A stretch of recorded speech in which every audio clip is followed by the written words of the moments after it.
Think of what Ma would have said. Possibly something noble and stoic like, as it should be.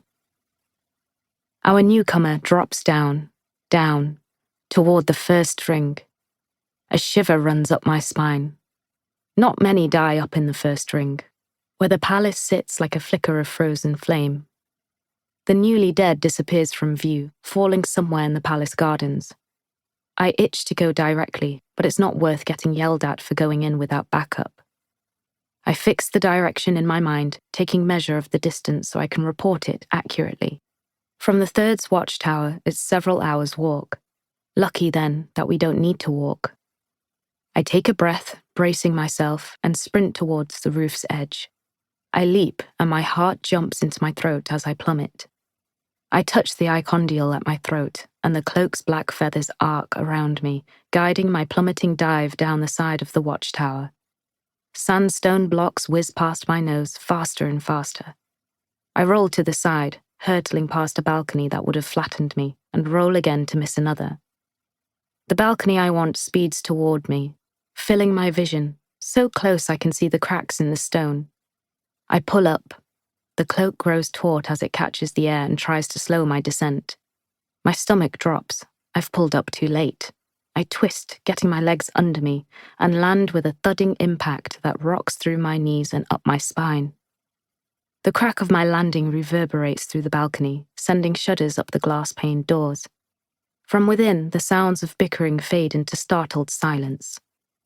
I straighten up.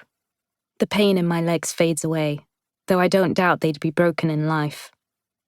Nashira pokes her head out the door, blinking at me with her golden eyes. You do that once too often. I shrug her off. Can't die twice now, can I? I'd say so for most people, but you've done one impossible thing. Why not two? Her crooked grin makes me prickly. She's teasing, but I don't like the reminder that all the doing is behind me. I'm done. All that's left is...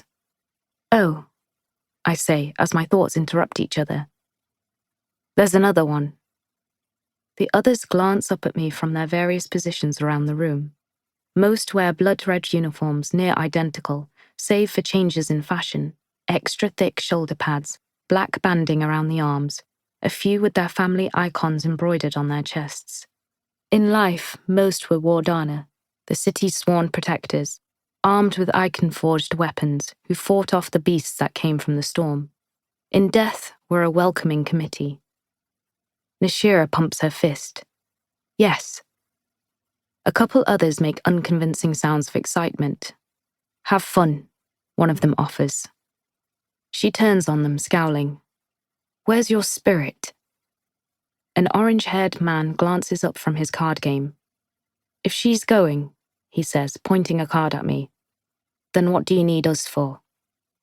That's not the point, Nashira says.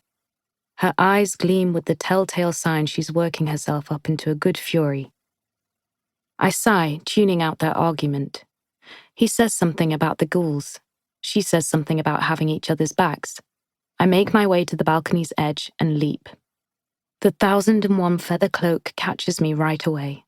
I swoop lower, gliding over third ring rooftops. Nashira was the one who welcomed me, who found me when I showed up down here.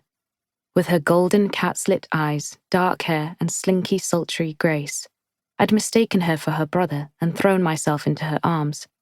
My cheeks warm with embarrassment, just thinking about it. When I last saw Ismail Desira, he was lost in the storm. I haven't seen him down here, so he could still be alive. I hope so, even though I wish I could see him again. Hey, Nashira calls after me. I glance over my shoulder. She's flying fast in a cloak of her own. They called her a hero too. One of the only Wardana to come from the fifth ring, home to the poor and the storm-touched. All the kids at Ummar's home idolized her, and we'd all mourned when we heard she'd lost her life. She laughed herself silly when I told her that she was my hero, that I'd dreamt of wearing blood red, of flying, of protecting everyone I loved from the storm. Through gasps, she'd asked, "The girl who ended the storm looks up to me?" I don't know. Is that who I am? I wait till Nashira catches up and tell her.